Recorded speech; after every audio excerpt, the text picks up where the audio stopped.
Hello and welcome to another episode of the Mastermind, Body, and Spirit Show. I'm your host, Matt Belair.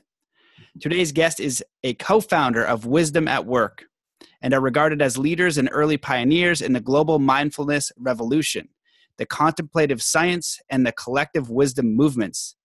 His work-inspired Wisdom at Work demonstrates the profound sensibility of integrating contemplative science, interpersonal neurobiology, and contemporary mind fitness training for develop the extraordinary capacities of leader, teams, and organizations in these complex modern times. I keep saying nay because you're supposed to be with the wife, so I'm going to read it with the wife because as if she were there in spirit. We are inseparable, and she's got other things to work on today, so I'm here as our ambassador. So.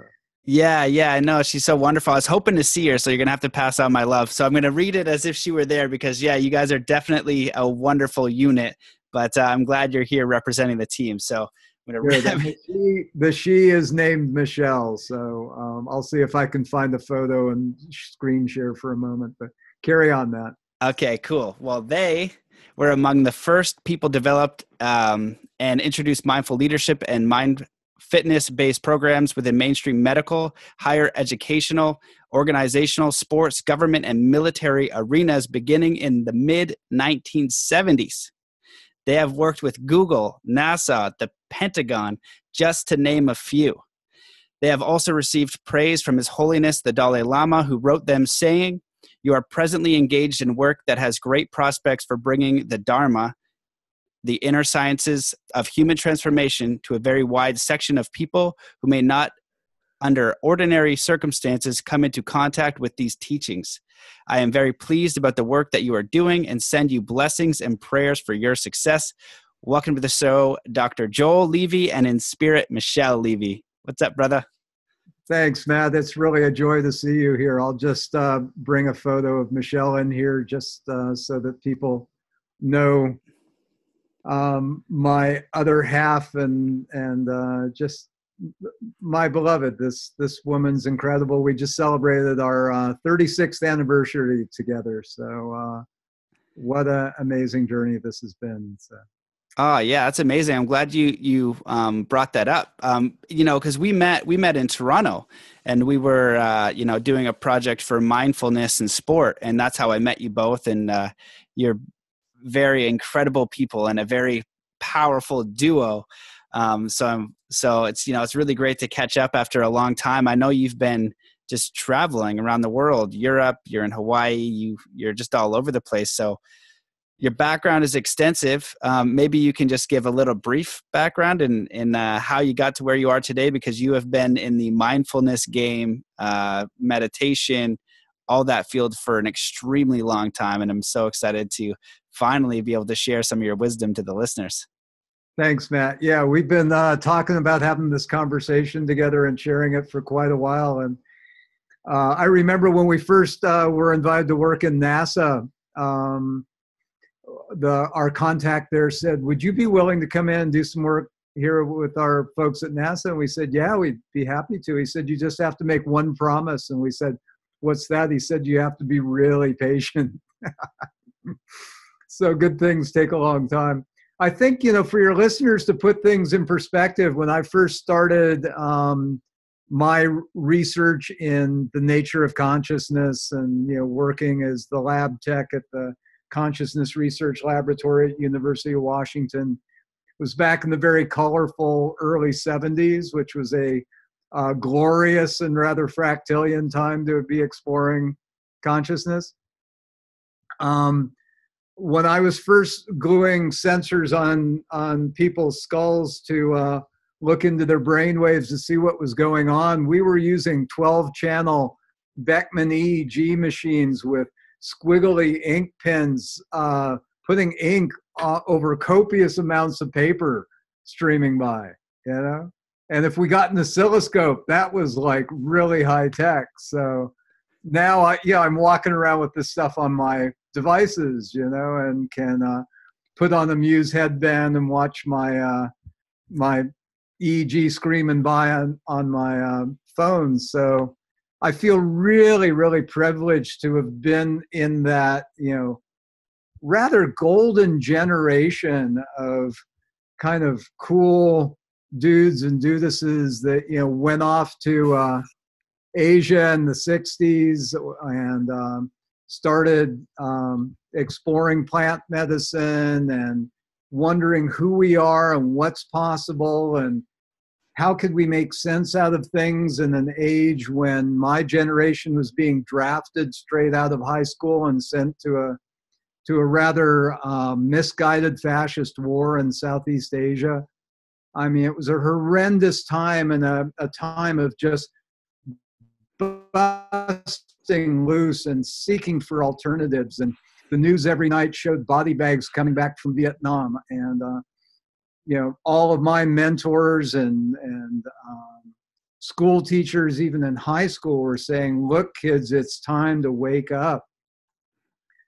So a lot of us just dispersed around the globe looking for the best ways to wake up, best ways to understand who are we truly, what are the causes of our dysfunction, our meanness, our greed, our ignorance? How can we resolve those circumstances and tap into the noble universal qualities that we came bundled with and manifest something a little bit more akin to heaven on earth? What might that look like? So, some of us went off into monasteries in Asia and meditation centers. Some of us studied with great teachers.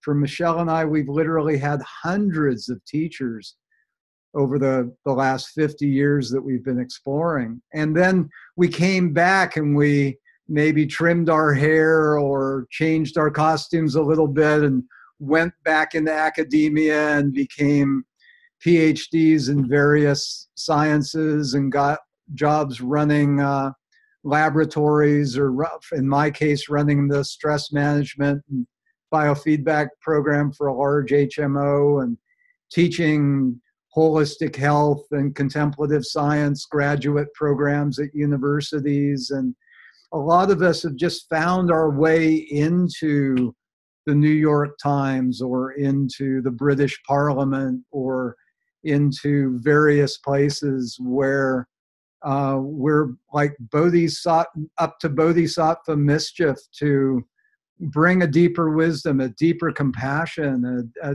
deeper quality of sensibility to how we live together on this beautiful but fragile planet. That's beautiful, man. And when you say about your teachers, I remember us sitting in Toronto at Muse, and we're discussing and doing a little bit of work. You could name drop with the best of them. And it's interesting using like the costumes and being in it for so long. I find that there's a lot of people who are really waking up to this idea, some of these things around mindfulness and neurofeedback, and even like me more in the sports arena being more open to that idea. And, someone like you, I have a deep appreciation for because you've been in it for so long and you've been doing the work for so long. And some people jump in, they get the message, but they're unable to do the work for a long period of time. And you have been. So I really I acknowledge you guys and appreciate for everything that you've done and what you're bringing forth. So I think where I'd like to start, just a first question, and we can take this wherever, but we touched briefly on the Bodhisattva spirit.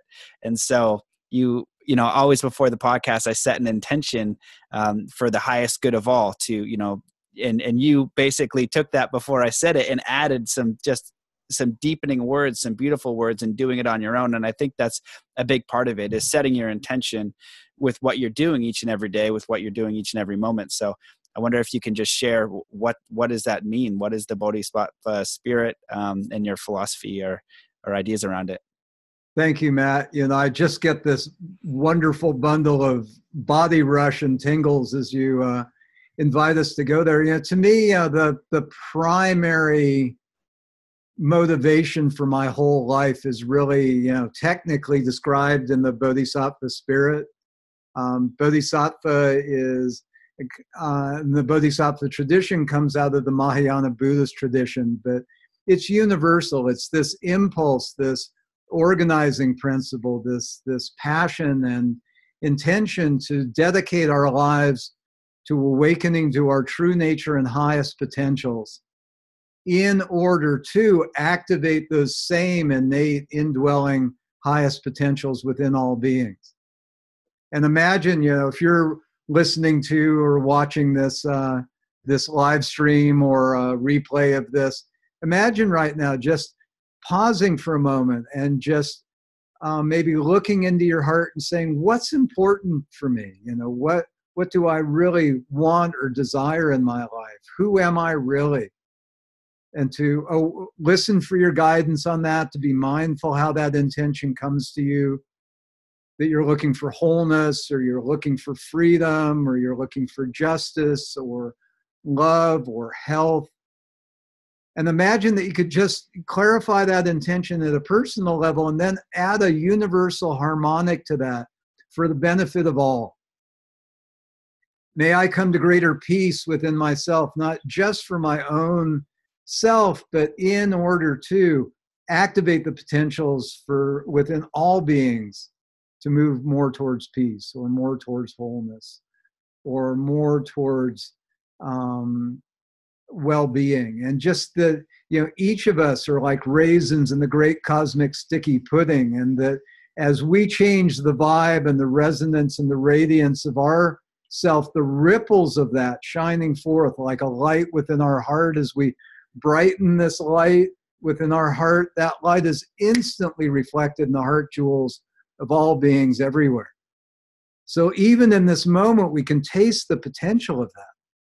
So imagine waking up in the morning, and before you even get out of bed, to really connect with yourself in the deepest way, to celebrate the gift of another day of your life, to align and attune with everything that is good and true and noble and wholesome within you, and to dedicate yourself to advancing the evolutionary project of your own awakening in order to bust free of all your confusions and delusions and addictions and neuroses, to learn your way through those in order to be a powerful, liberating, inspiring, supportive force in the world. And the fuel for your personal awakening is this fierce, sincere, heartfelt dedication to awakening for the benefit of all beings. This is why I love talking to you.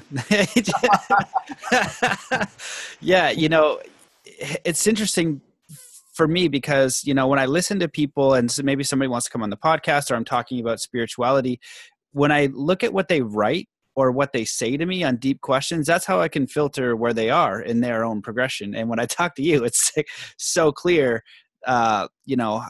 the amount of wisdom you hold because of just the clarity and the honesty and the resonance and how deep it is. But it's always very simple at the same time, because I can't, to the best of my ability, say some stuff like that. Give me 30 years and I'll read your books and do some more meditation, and ideally I'll get there. And all of that, I love what you said. But the one thing that I wanted you to kind of go deeper on is for the benefit of all. And this is something that's been coming up a lot for me. And I've seen a lot of different space where, like, kind of the idea of you give it all away, like it's not mine, it's just like, I am desiring this thing for myself in my own evolution, not in an ego-y way, just I want to have this life experience and bring this thing. But there's some sort of essence to when you give that away as well. There's a power to that. And maybe you can speak on that a little deeper, because I find it to be an important concept, and maybe there's more to it you can share, and why that's so powerful, and how that can open us up to more alignment and more peace, and to also ultimately bring that thing into our own experience. Yeah, absolutely. Let's explore this, because this is so fundamentally important. You can go for your red bicycle, or your red skateboard, or your red snowboard, with all your heart and soul, because you want to manifest that in your life. And that's just another kind of, excuse me, sorry ass narcissistic endeavor. That is just reinforcing the illusion of a separate self. But if you realize that, like I take this cup of tea right now, okay? Here's a good way to envision it. And if you're listening to this, you could envision you holding your water bottle or a cup of tea and feeling thirst, and then going, oh, I have a means to quench that thirst. Wow. What a gift to be able to manifest the relief from that desire, to satisfy that desire. And then we go, wow, but I've got a child, a loved one, a friend, a pet that also is thirsty, that yearns for something to nourish them or to satisfy a desire they have. And you kind of go to the great cosmic source of all fulfillment, the great cosmic Amazon, if you will. And you say, oh, look, just will you fill my cup so that I can quench and satisfy my desire, so that I can manifest my deepest aspiration. But while you're at it, could you fill the cup of my loved one or friend, or fill the cups of everyone in my tribe or my network or my endeavor? Or while you're at it, as you fill my cup, may you fill the cups of all beings, that whatever it is that would most bring them to fulfillment and awakening and release from their suffering may be realized. And in that sense, as I sit now, there's an even deeper kind of satisfaction knowing that I'm being nourished and satisfied and fulfilled, and as I am, all beings are. And that you just start to kind of transform as many moments as you like out of me into for we. That sense that, as we brighten the lights and the frequency and raise our vibration, that we're not just doing it to get high or to feel better or to feel happy, but we're doing this in order to activate those potentials within all beings. And whatever the obstacles that we're encountering, our addictions, our self-loathing, the ways we diminish our light, that we dedicate ourselves to learning our way into those, to investigating the contours of becoming, like Ram Dass used to say, a connoisseur of our neuroses, in order to, bust loose of those limitations, and then to be able to be in the lives of other beings in a way that's more empathically resonant, more compassionately engaged, and more wisely, skillfully capable of listening deeply, resonating and attuning to them, and just asking the right questions, or putting a drop of nectar in their bowl, or giving them a hug, or just saying, hey, dude, stop whining. You're a divine, amazing being.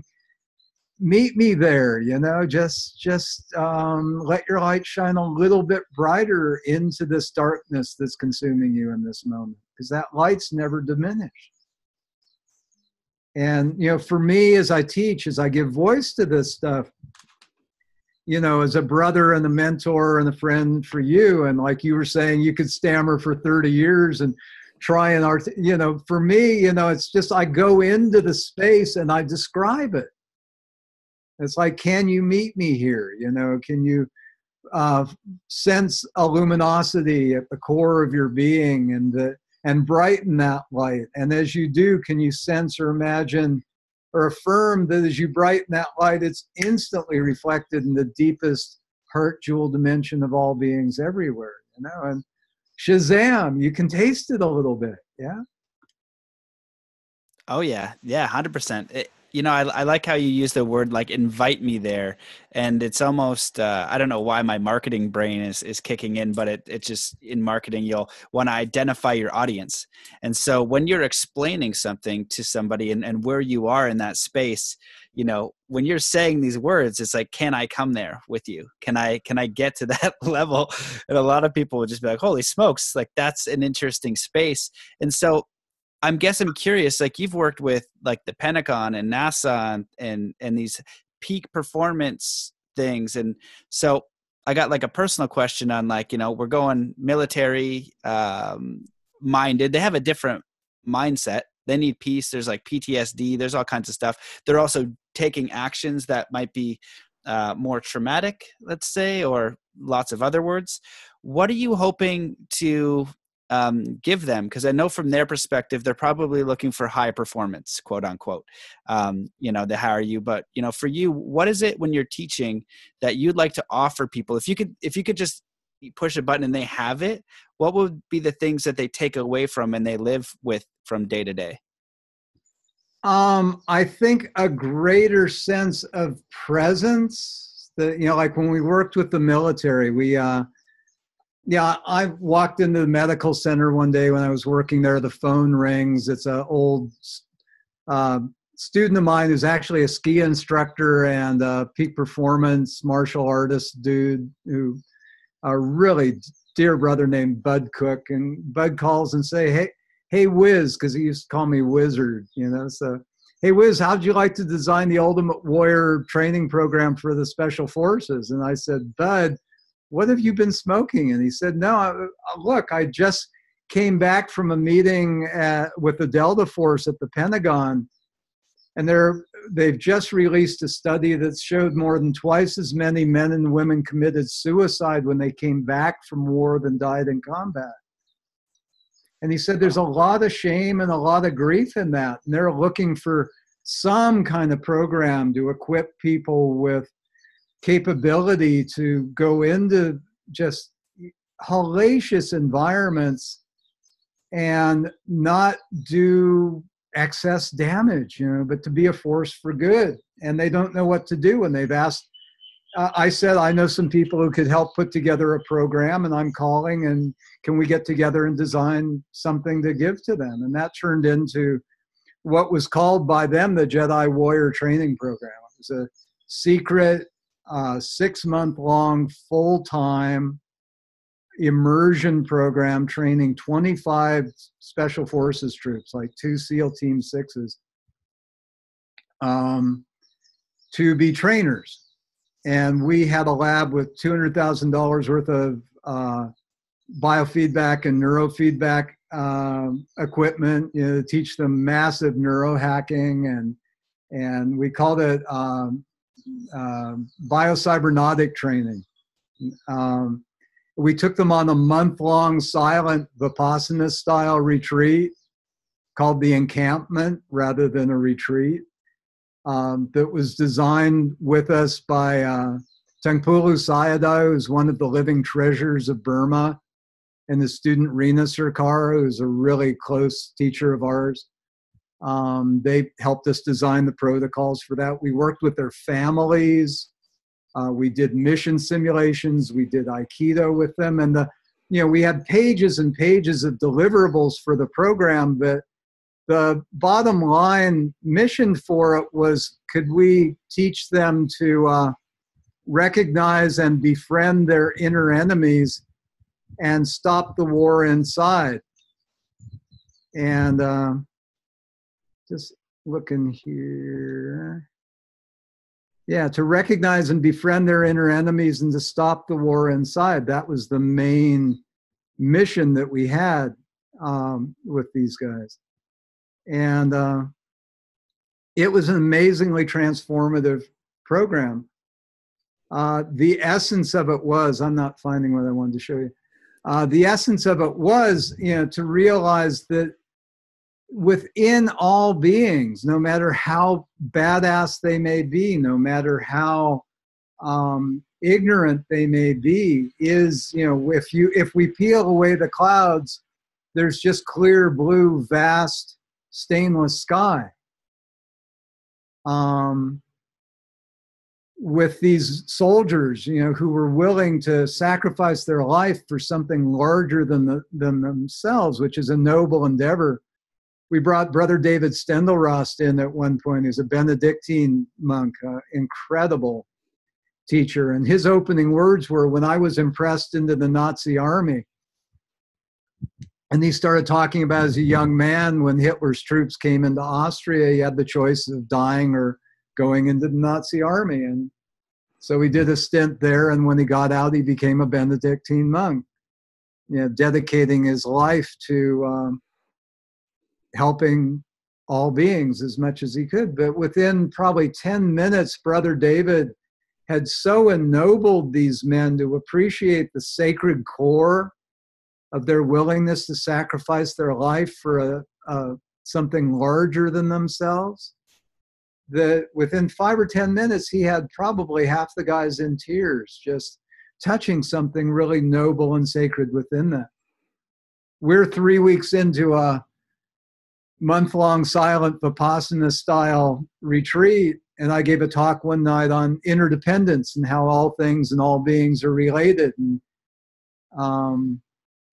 And at the end of that Dharma talk, one of the soldiers raised his hand, and you could just see his mental gears kind of grinding. And he says, "But Joel, if what you're saying is true, how could we ever kill anybody?"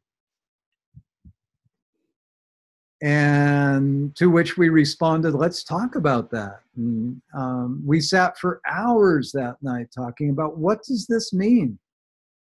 You know, what does this mean to have power and influence? What does it mean to have power and influence without wisdom and love? What does it mean to have power and influence with wisdom and love, and maybe with weapons and force and what have you? You know, how do we use this? So after the program was over, many of the guys that we trained were disappeared into nameless, faceless units, getting into mischief around the world, but a bunch of them went to Europe running special operations there. And the colonel who oversaw the program was head of special ops in Europe.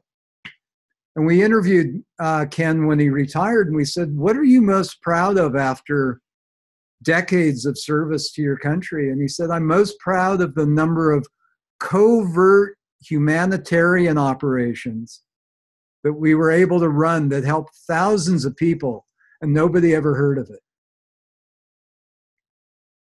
So, you know, blazing bodhisattvas take the forms of nurses and doctors and loving, kind people and nurturing and caring beings. They also take the form of warriors that are willing to stand in harm's way and slow the damage. Or like somebody asked the Dalai Lama, if somebody came into this room with a gun right now and wanted to do harm to people, and you had a gun, what would you do? He said, "I'd probably shoot him in the leg." You know, it's just like, slow this dude down a little bit, you know, just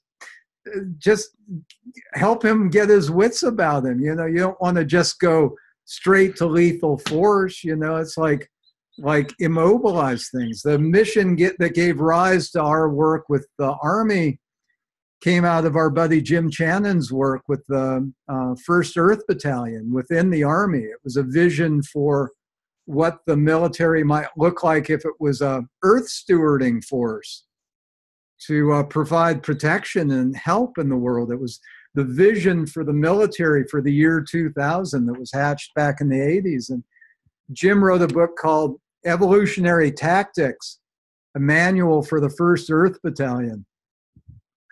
And that was the kind of core foundation. It was like a cult classic throughout the human potential movement for years, just articulating what happens when we bring power and love together.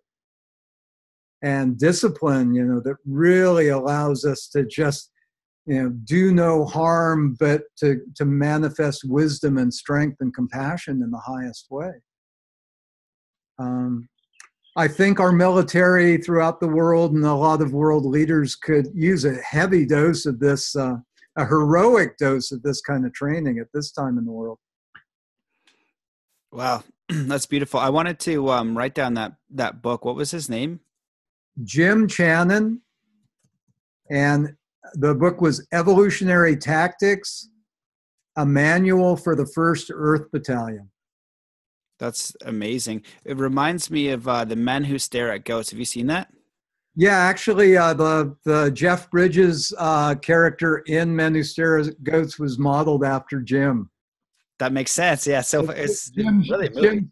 Jim said the highest form of compliment is satire. Mm-hmm. And though I think that was just a sick and stupid, twisted movie that was well acted, but you know, what we were doing was so far beyond any of the foolishness that was portrayed in that movie and kind of conveyed as truth. You know, there's so many distortions and confusions in that movie that for programs, not ours, but kind of predecessor programs that just simply weren't true, that were kind of mythos, kind of a bit of brain rot. But, you know, imagine, you know, one night we taught loving kindness meditation at the encampment after the guys were, you know, fairly busted open after, you know, relentlessly meditating for 3 weeks. And so we taught this practice on just, you know, activating, you know, just the radiance of your true good heart as a force for good and loving support and transformation in the world. And we challenged the guys at the end of the day, yeah, you could go to bed now, or you could have a cup of tea and then come back and do some more practice. You know, if you're a real tough soldier yogi, you'll come back and meditate some more before you go to bed. So about 80% of the guys came back that night after we'd introduced this practice. I remember sitting in our little Zendo. I looked over and there's this one really amazing soldier. He'd seen a lot of combat. He was a strong martial artist, really one of the most disciplined of the guys in terms of mind-body disciplines. He's sitting there with this Ranger's Death from Above t-shirt with skull and crossbones, you know, big barrel chest. And he's sitting there, you know, just like in perfect, you know, kind of meditative form. And there's tears streaming down his cheeks and dripping onto the skull and crossbones on his chest as he's sitting there radiating loving kindness and compassion for all beings. You know, my mind just sort of went tilt for a moment seeing that. Yeah, it was profoundly transformative program. Well, you said a lot of fascinating stuff there. My mind was kind of formulating a few different questions. And then, you know, at the end of it, what makes me think about is, you know, you're training the pinnacle of what a human is in one form, you know, in the military. You know, I have a friend that's a former military pararescue, and what you go through, what I am aware athletes go through, and that's not the same as like a military. It's a whole nother level.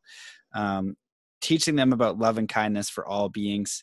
And you touched on shame, and, you know, a lot of them, they got like the suicide rate. That's a real thing. And actually teens right now, I think it's the highest suicide rate. And, so the question, I guess, would be, you know, what practical advice can someone do listening to this? And I can just speak to my own personal position in this moment in time where I just went to, you know, a travel and vision festival, speaking at the Conscious Media Festival, doing a week with a native elder, and getting my mind blown. And his message was basically kindness, compassion, and happiness.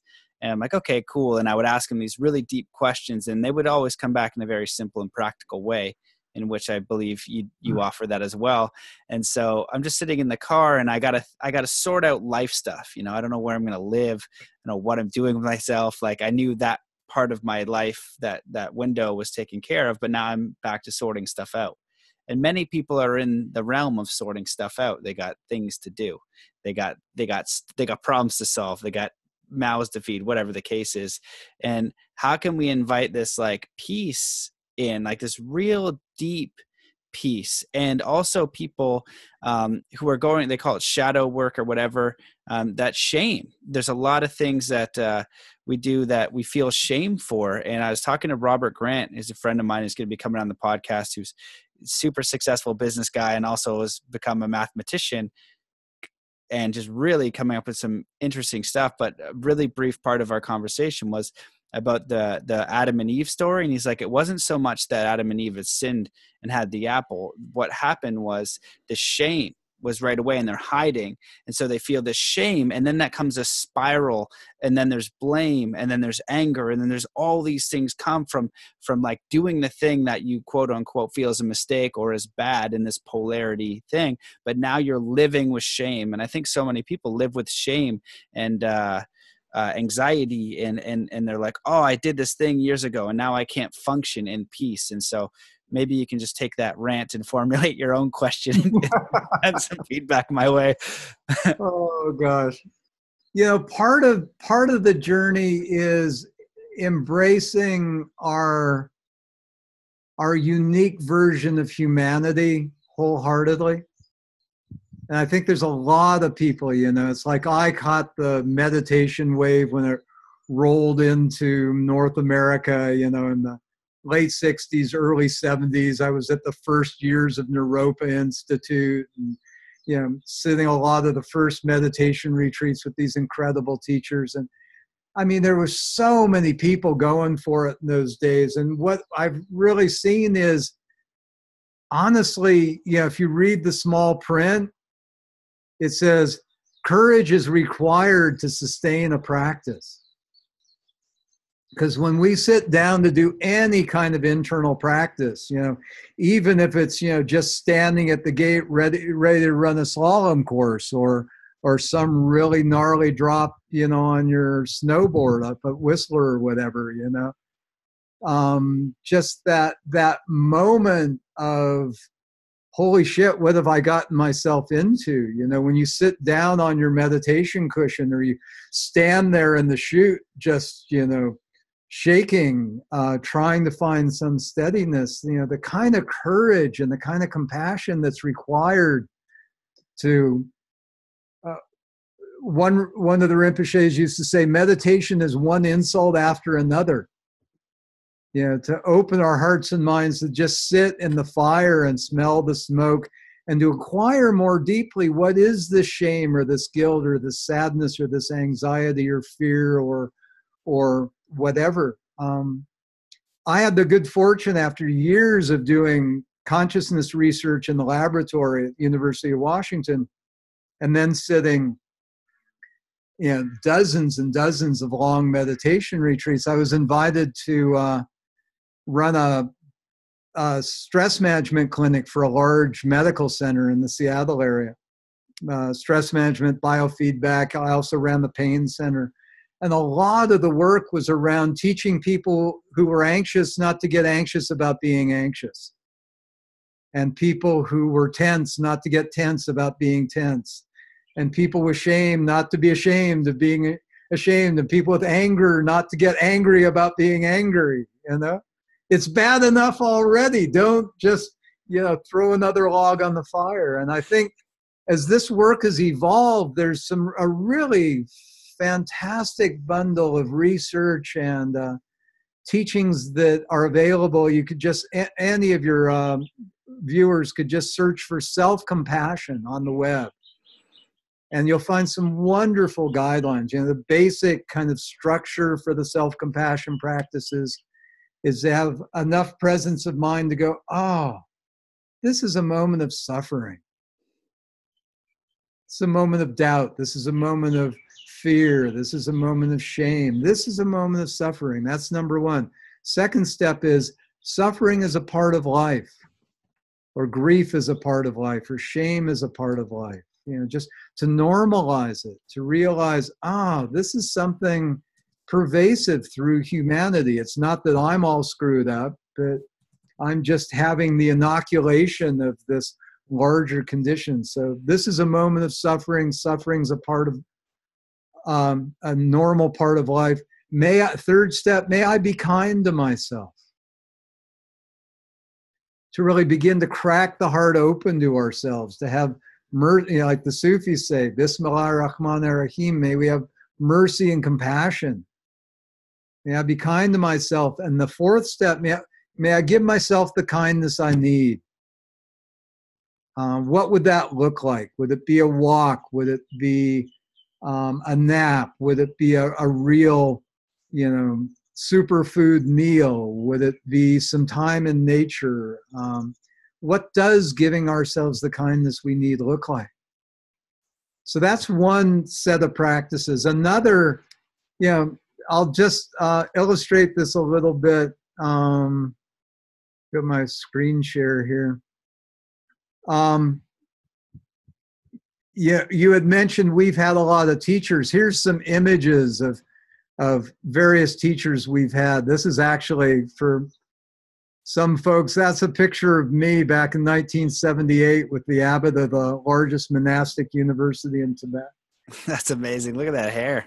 Yeah, so once upon a time. So, to appreciate, we've had all these incredible teachers over the years.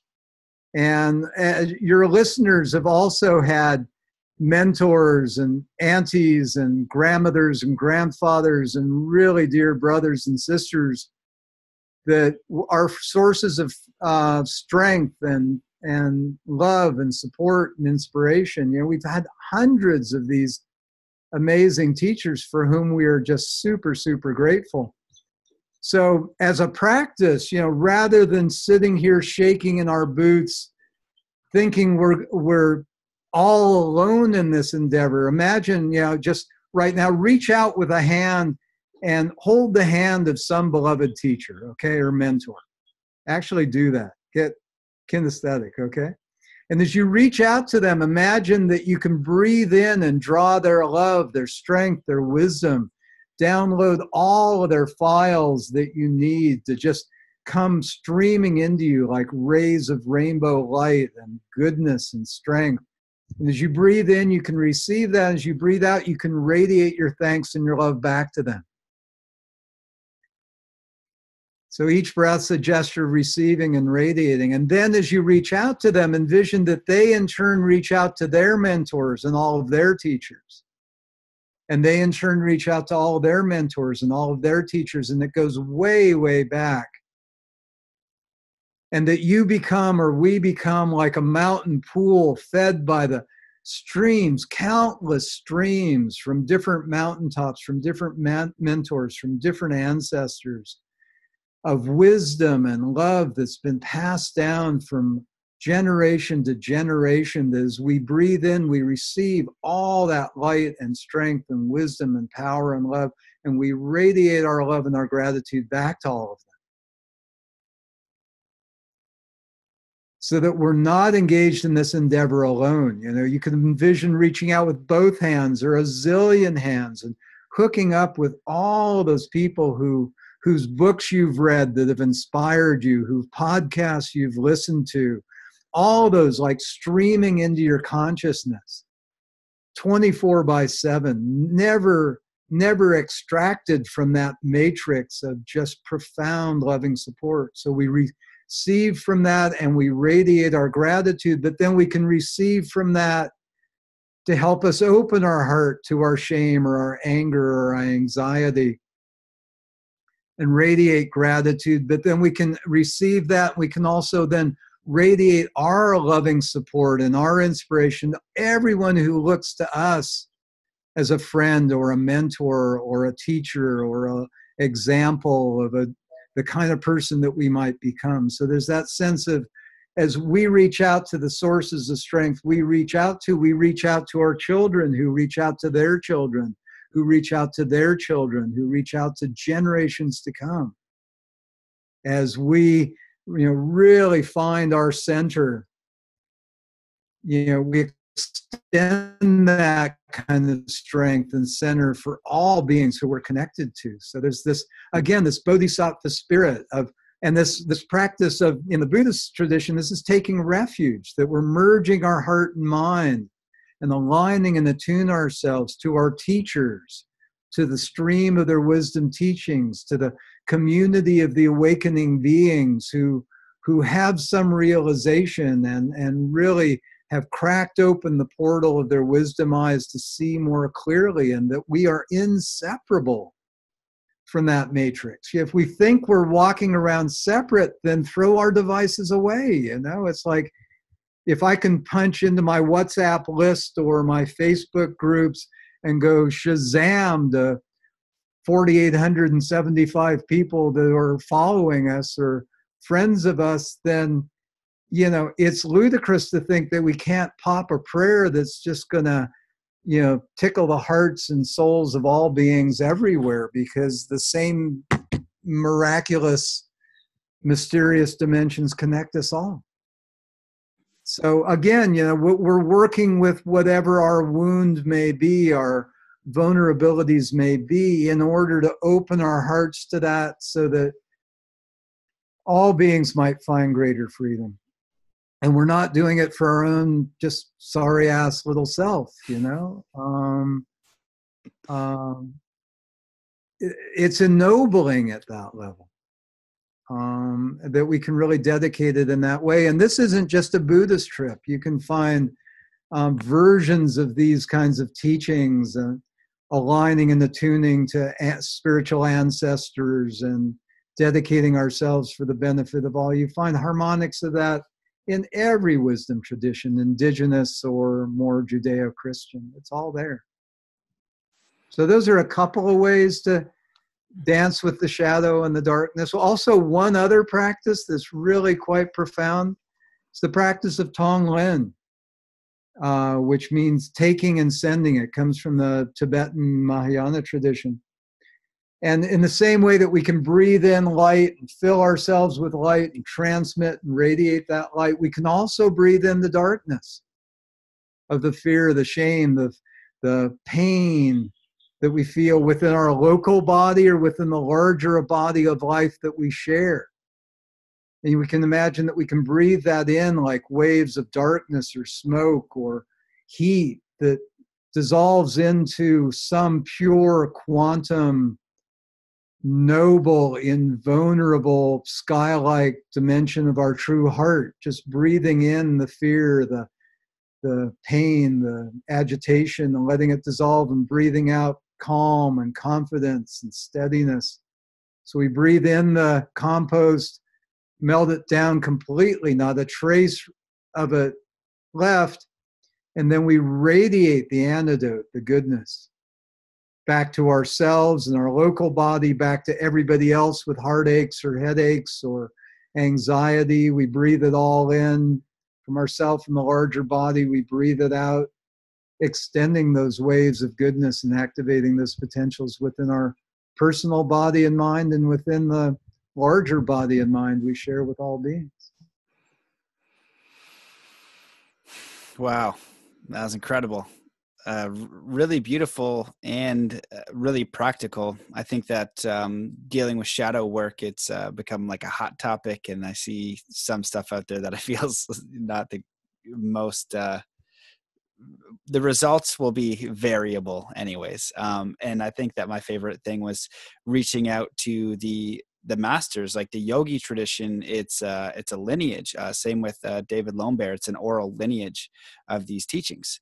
And, not being alone, reaching out for that wisdom. Somebody is sharing that. They're sharing that work. So I think that that's a very beautiful perspective, and it helps a lot. Thank you. Just one little hook for this, if anybody wants to look into those practices. If people go to wisdomatwork.com/essential practices, wisdomatwork.com/essential practices, there's a link there for a chapter in our book, Living in Balance, a mindful guide for thriving in a complex world. And in that chapter, there's both this receiving and radiating and the Tonglen practice in a really kind of essentialized way. So wisdomatwork.com/essential practices, and people can find a hook for that. Awesome. Yeah. Thank you for sharing that. And, you've written, I don't know how many books, many. I have a couple, and I've gone through. And what I like is they're all like, I can do something. I want the philosophy, but I also want to do something. And so you give me some practices to do, which I've enjoyed like that. So I got two questions. One, is there anywhere in particular that you feel like you want to go? Because that little section broke my mind a little bit. And if not, because like your wisdom and your books are so deep, and if you don't have anything that's calling to you in particular, what I just want to offer is like your 2 to 5 minute, and if you want to embellish, you can, but your elevator pitch on how to meditate, because so many people will ask me that, and I just respond in a very simple way. You're a meditation ninja, wizard. If somebody is looking about getting into meditation, just why you should do it, how to do it, get your butt started, You know, this is coming from the master. You're going to have everything that you need to know to meditate as soon as you get this information. Okay. A couple of simple downloads on that. One is just listen. And in that listening, there's 3 elements, standing meditation practice. Okay. One is attention, one is intention, the other is attitude. So if the instruction was listen, that would be pay attention.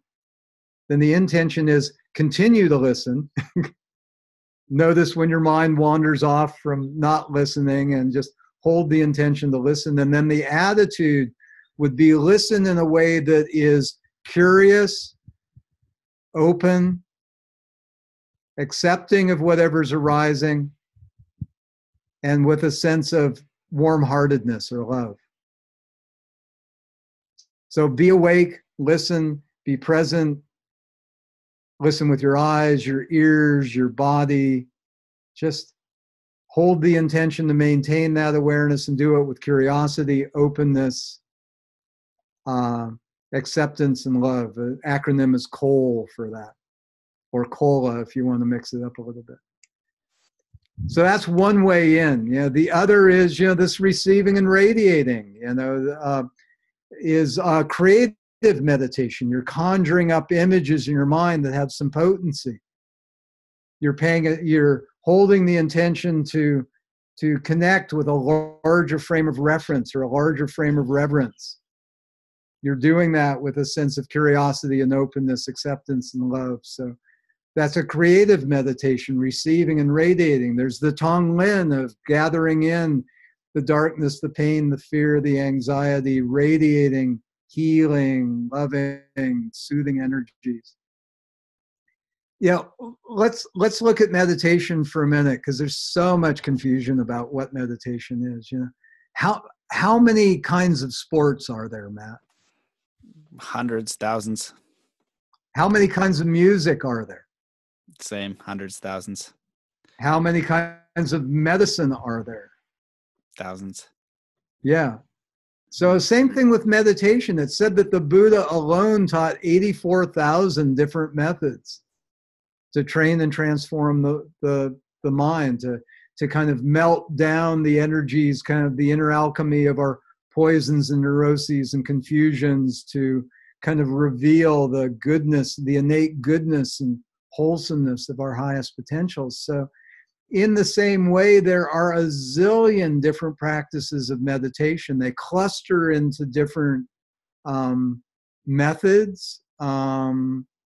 In our book, Mindfulness, Meditation, and Mind Fitness, Mindfulness, Meditation, Mind Fitness, we've clustered probably about 200 practices into 5 categories. One are concentration practices, where you really hold your attention on a single focus, like the breath or the heartbeat or a visual image or a mental image. Then there's mindfulness practices, which are more open awareness, sky-like awareness, just registering whatever sensations or perceptions or mind states arise and pass, come and go like clouds or winds in the clear blue sky of your mind. Then there's creative meditations like reach out, hold the hand of a mentor, receive and radiate, or touch your heart and activate the shining sun of your true innate goodness and let that energy shine. That's a creative meditation. Reflective meditations would be, what's my highest purpose in my life, or what's going to be the most enlivening design for this presentation or this ad campaign that will bring the greatest benefit, or who am I? It's like, what is my true nature? And you take a question and you blend analysis and thinking with deep listening and intuition, and you oscillate between conceptualization and sourcing deep intuitive wisdom, and you kind of wobble your way between active mind and deep quiet mind through a reflective meditation. And then there are practices for opening the heart to boundless loving kindness or compassion or gratitude.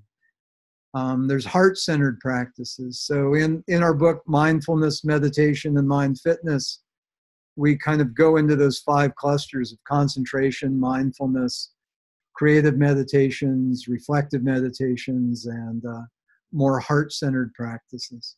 But there's many different topologies of different practice. I think that the interesting and important thing to recognize is that every different meditation practice you do is going to have a different neurological signature to it, a different energetic signature to it. Your meridians are going to buzz at different frequencies. Your chakras are going to light up at different levels.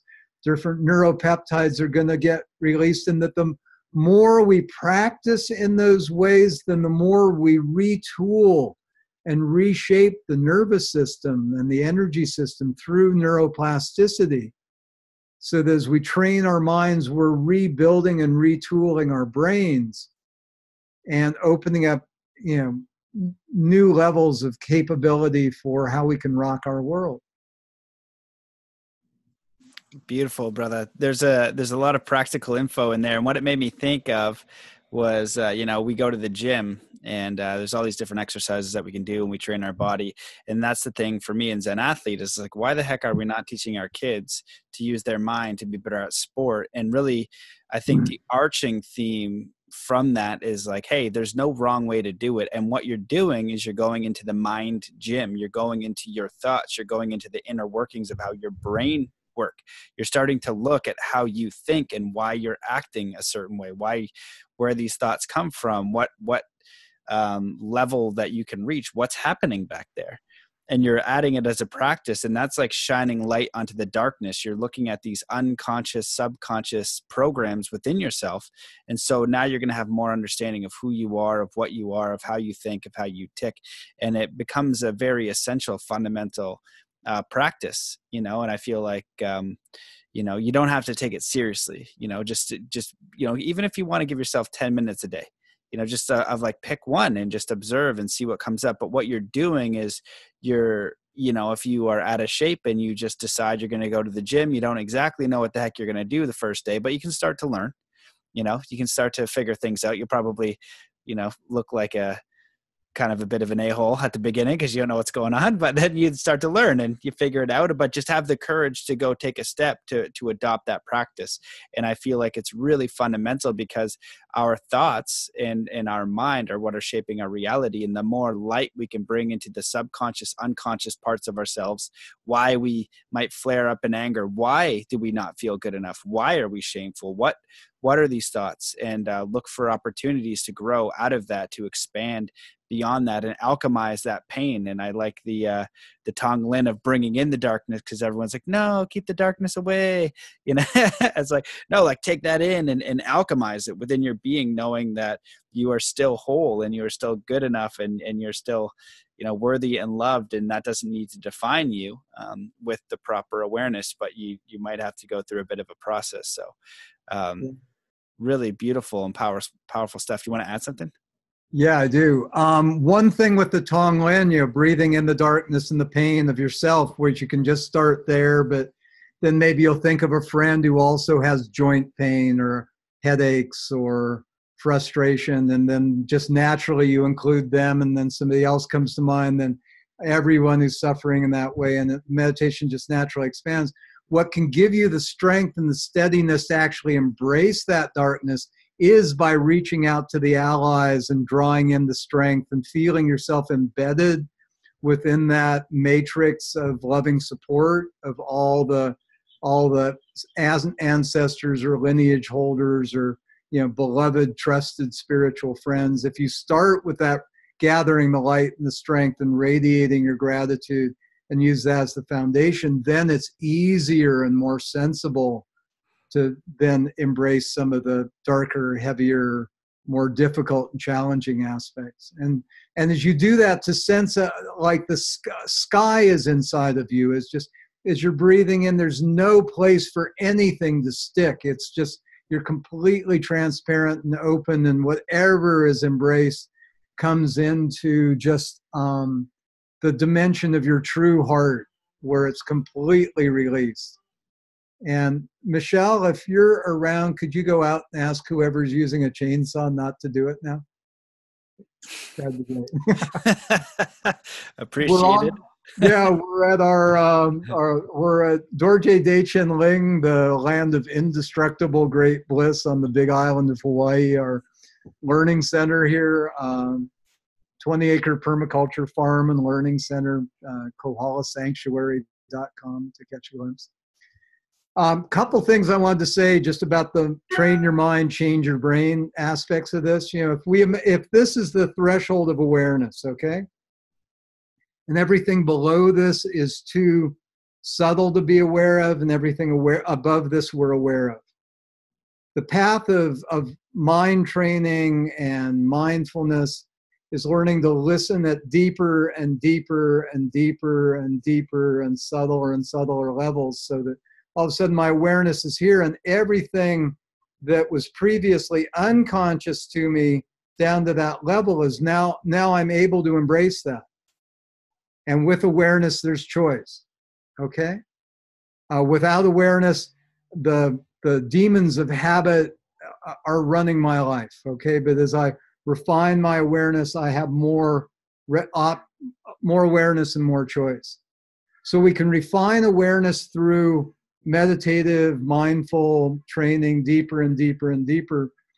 Or we can also bring the technology in, and we could slap a sensor on a subtle signal generator like our brain waves or our skin temperature or our heart rate variability that's too subtle to be aware of. And we can boost that signal and bring it up into the level of conscious awareness. And through bringing it up to conscious awareness, then we can combine the technology amplifying the signal with the refining of awareness to drop the threshold of awareness even quicker and deeper. So this is where I think there's a profound synergy between the mind training and the use of technology and neurofeedback and biofeedback to just help verify our listening at deeper and deeper and subtler levels. And in terms of how this works in terms of neuroplasticity and changing the brain, just conceive of this, we've all had life experiences, right? And those life experiences then form our beliefs and our worldview and our identity. Those beliefs and identity then determine what we value and what we care about. And what we value and care about, we pay attention to. And when we pay attention to what we value and care about, then that activates certain neural circuits in the brain related to what we are paying attention to. We like music, or we're really somatically in our bodies, or whatever it is, what we care about, we pay attention to. What we pay attention to activates the brain, and as those neural circuits in the brain are activated, it sculpts and changes and strengthens those neural circuits like working mental muscles.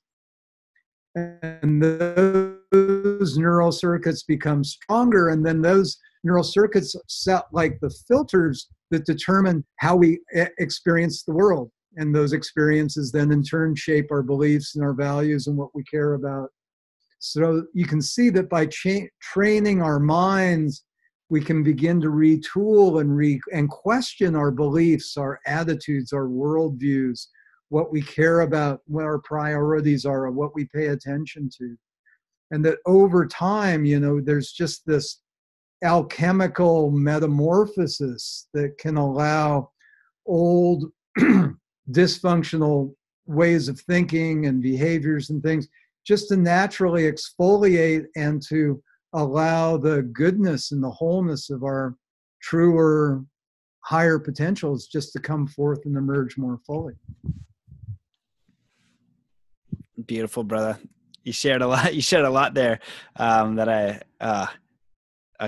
how do I wrap this up? Well, I like that. I think that technology is interesting in the piece that when I'm working with people around it, sometimes they feel like they're not doing anything. So using technology as a feedback, we're getting feedback that, oh, we actually, in fact, are doing something that is beneficial, because a lot of the times people need to see it. So I 100% agree that technologies are going to help us be able to expand our awareness more and our consciousness more, because it could be used for good and it can be used for distraction. And so it's going to be a choice that ultimately becomes ours. And I'm glad you touched on neuroplasticity as well, because one thing that I've heard of pretty recently a few times was that our DNA is self-replicating.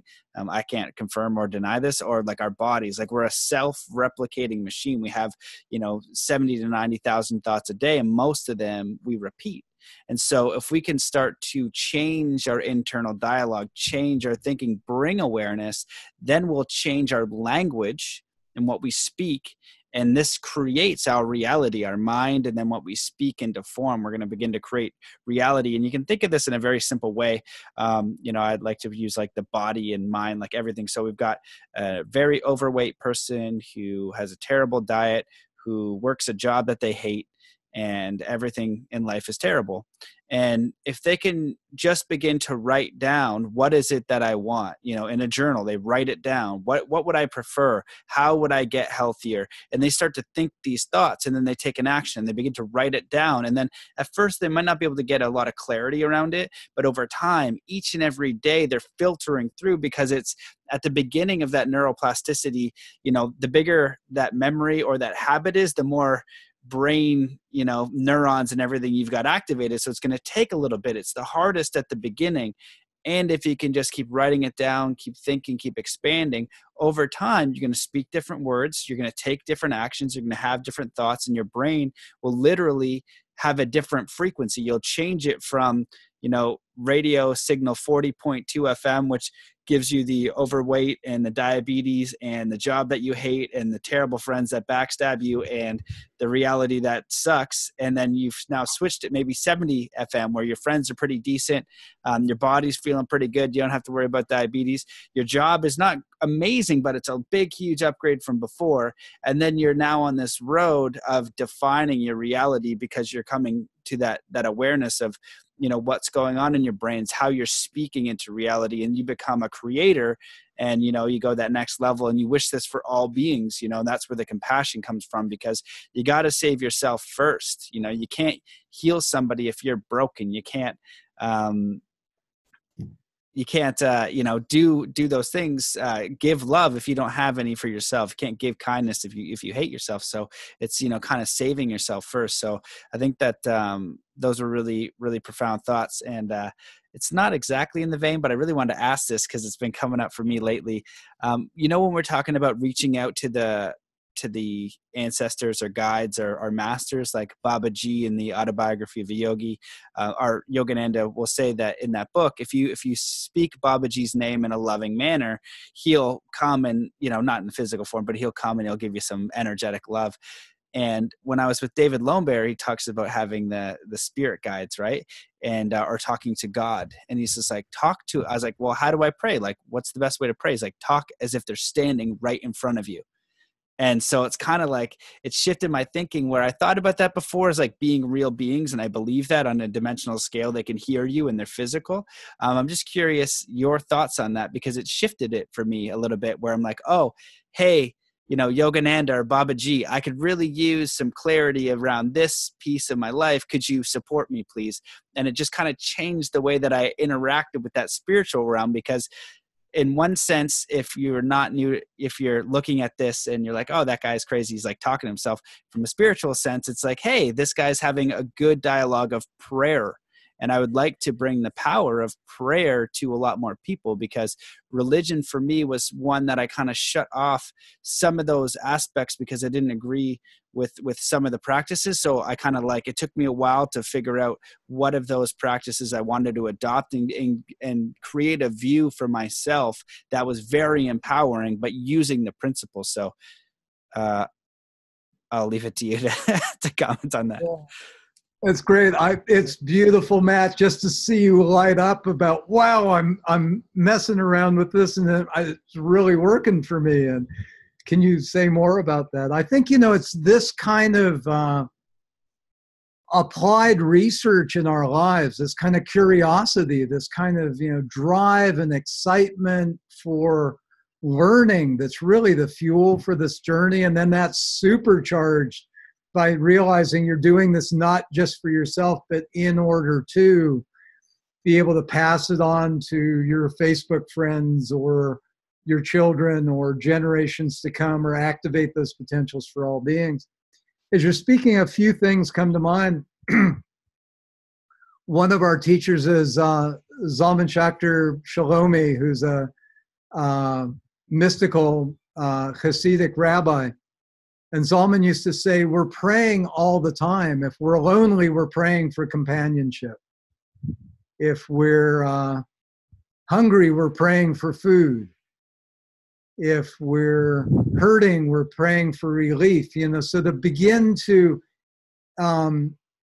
be mindful throughout the day of what prayers are working us, what questions are alive, what yearnings are here, and to really, you know, bring those into our hearts in a more ennobling kind of way. And then in a sense to realize that we're both particle and wave, that we're both localized with GPS coordinates and we're the field. And that, you know, for awakened beings who have dissolved what Einstein described as the optical delusion of consciousness that leads us to feel separate from all living beings. And he said the way to free ourselves from that optical delusion is by widening the circle of our compassion to embrace all living beings and the whole of nature and all of its beauty. So imagine I could count to 3 right now and snap my fingers and we're all fully enlightened and awakened beings. Okay, 1, 2, 3. All right, you'd still be sitting there with your sparkly eyes and your cap on and your headphones, and I'd be sitting here in Aloha land, and our bodies would be occupying our space-time GPS coordinates.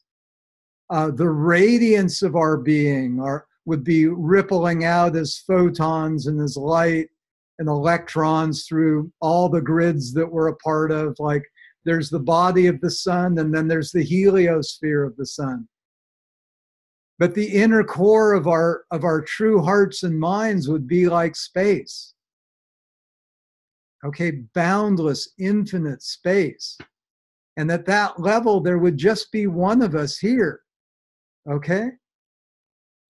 And so within that dimension of our true being that is this boundless, divine, awake, lucid, loving presence, if we pop a prayer at some level of our being that ripples to the ends of space and across dimension, that will register in that boundless dimension of any awakened being and call their attention.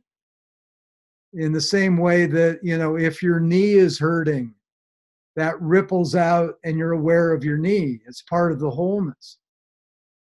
So I think if we can begin to conceive that at some dimension of our being, whoever we call to, you know,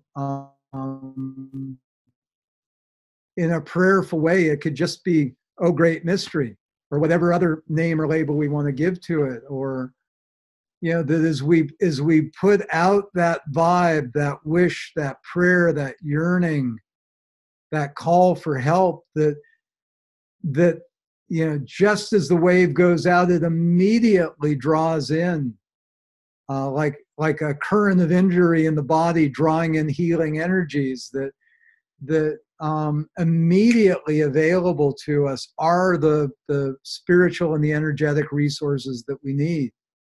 We have the attention of all the beings who are allies and can help us.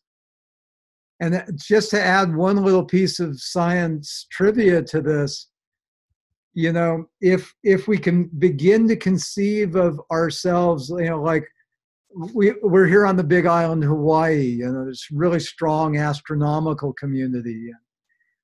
it's great to go to these lectures that are just, the most intense mathematics and science and how we're figuring out, adaptive optics and all this stuff. And then oftentimes the scientists will pause and they'll just kind of go mystical on you and say, but keep in mind, 96% of what seems to exist in the universe, we can't even measure. It's in dimensions of being that we can't pull waveforms off of. We call it dark energy or dark matter, and we can only measure 4% of what exists. So imagine looking at my image right now, or feeling yourself sitting in the chair and realizing that 96% of you exists in a realm of boundless mystery, connected to the boundless mystery of all beings everywhere. That's an interesting perspective. And of that 4% we can measure, 3.96% of that is dust blowing between galaxies. And only 0.04% is like matter. It's laptops and tables and noses and ears and headphones. So that means 99.96% of who or what we think we are is completely mysterious.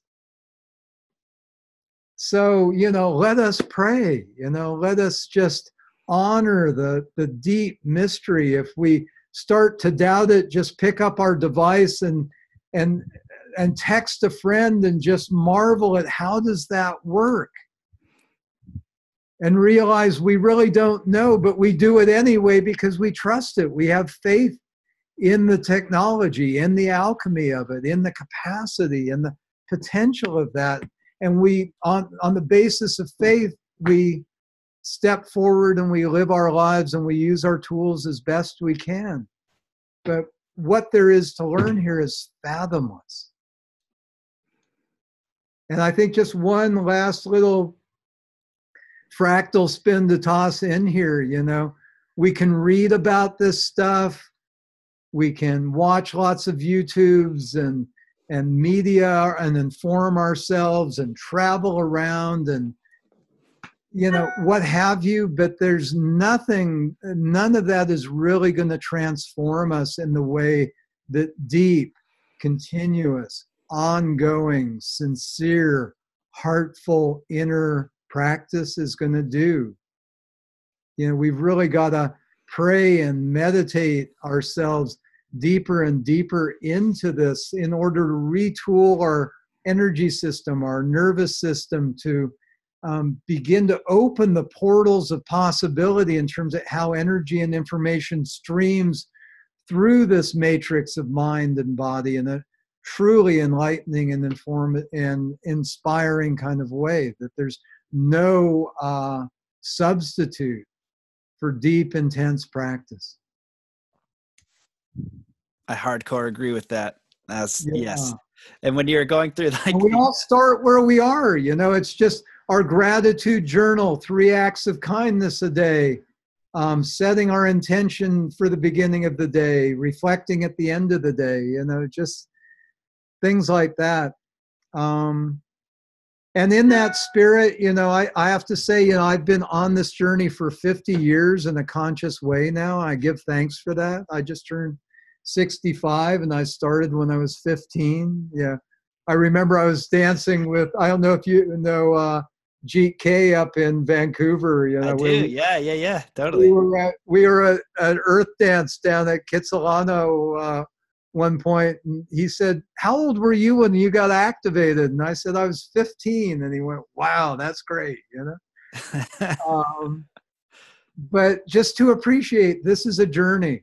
And I have to say, after 50 years, it's as alive and juicy and passionate and humbling as it ever was. And one of the most inspiring things on this journey has just been seeing brothers and sisters like you, GK, Michelle, other friends get with the program and start to engage in, just like watching the beautiful garden blossom, watching the compost give rise to these amazing flowers and these incredible people that have been transformed through this work. So in that spirit, I'd just like to put out, if any of your friends or listeners want to come hang out with us and get engaged, go to wisdomatwork.com, check out events and see what we're up to. Send us an email and get on our, we send out a daily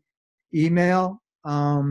We're leading a journey, a Dharma adventure tour to Bhutan in September. There's still a few places open for that, and that's an incredible journey to share. And we're also going to northern Thailand after Bhutan. We send out a daily inspiring email. People can go to wisdomatwork.com and just send us a note and get on that. We've been doing some year-long training programs called learning event expeditions, which have been fantastic way to just bring together a bunch of interesting, curious people to share a learning expedition together over a course of a year. So if people are curious, reach out and we'll reach back. And one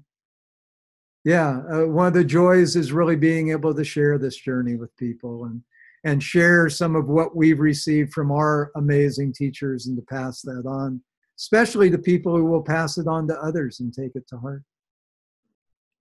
Awesome. Yeah, man. Thanks for sharing. Well, I know you guys are all over the place. I was trying to peg you down and you're just working and doing retreats and doing all kinds of cool stuff. So I hope that I can attend one day. And it's been a privilege to follow your work and, learn. It's really deep and it's really fascinating. And again, like really practical. There's definitely a level of wisdom after 50 years of pursuing it. And so I want to thank you so much for coming on and finally getting to do this, everything that you're doing in the world. And you and Michelle, just big hugs from Canada. And hopefully I'll catch you when you're in Seattle. But the one thing I wanted to ask you before you go, and feel free to, if there's also anything you want to add or like leave the listeners with, share that. But you've studied with so many different people.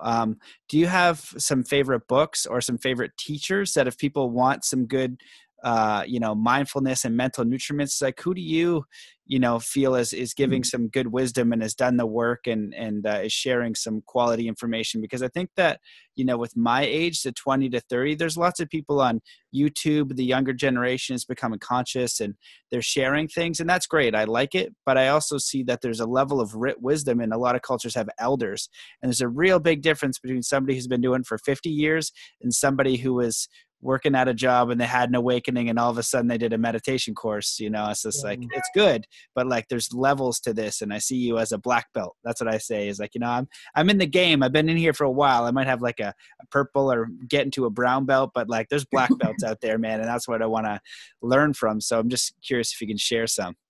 Yeah. That's a brilliant question because honestly, back in the days when there wasn't so much, like when Banyan Bookstore just carried Be Here Now, and that was the only book in the whole bookstore, and now it's like, there's a zillion different streams that are streaming, and it takes an incredible discernment to sort through it because honestly, we don't send referrals to a lot of people or places, So a couple of things. One, I'll email you or I'll message you a link for a bunch of links for really good books and resources, and you could put that on the YouTube listing. So that's good. I'd say, one really like great bundle of stuff is if people go to DalaiLama.com and you go into videos and then you go into conferences.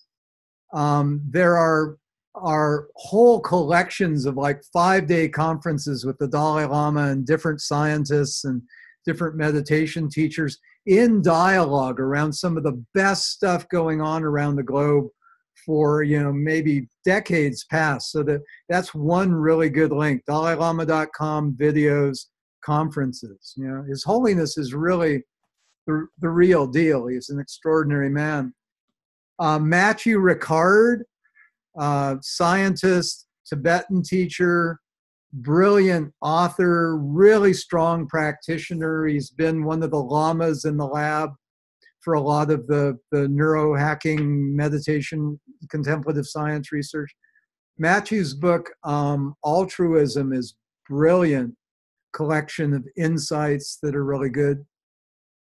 Our book, Living in Balance, is a really good collection of different practices and perspectives, and good blend of science and culture and insights on that. There's a fantastic new book by Dan Goldman and Richard Davidson called Altered Traits, which is a fantastic kind of overview of kind of the history of emerging contemplative science and the research and kind of the evolution of our generation of researchers and practitioners. And that's a really good source.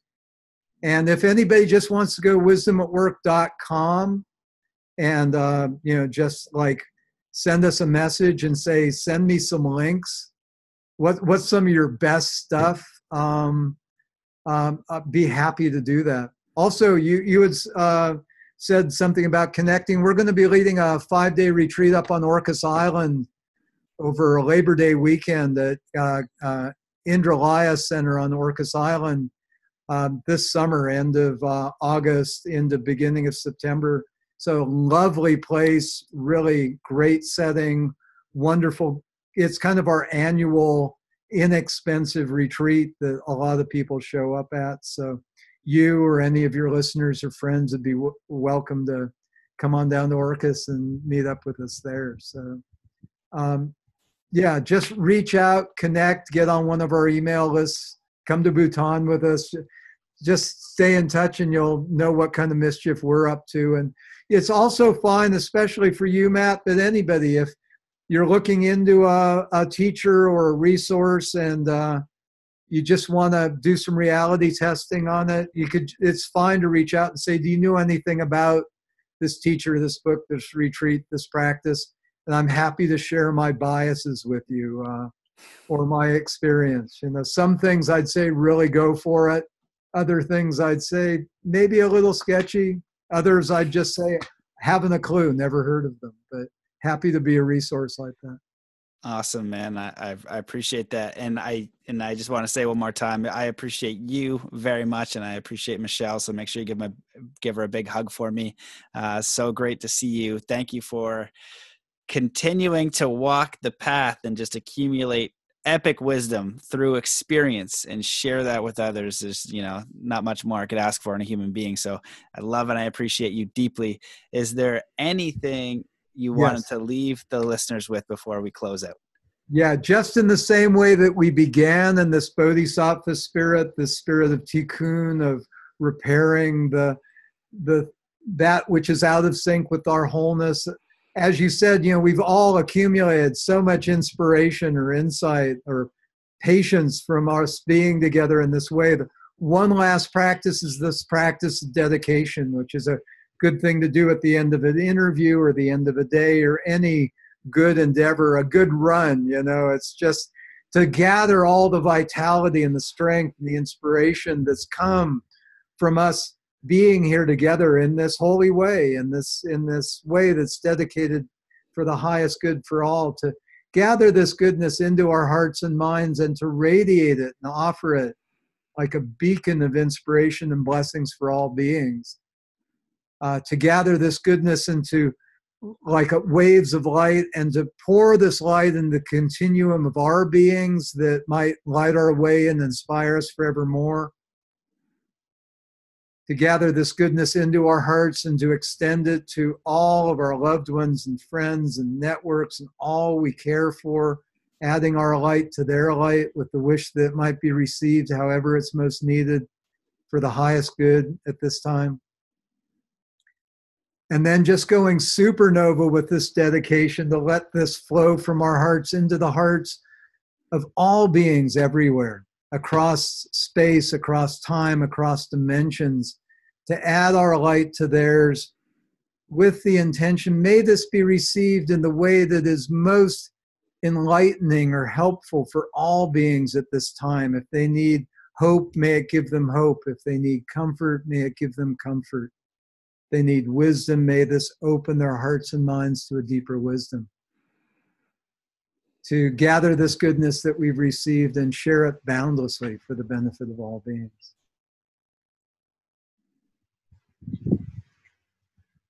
So if we begin whatever we do with this sense of for the benefit of all, then we do the best we can in the process. And at the end, if we dedicate, then that's profound alchemy there, you know, to kind of have this sandwich of a strong foundation, a good engagement with whatever we do, and then at the end to dedicate.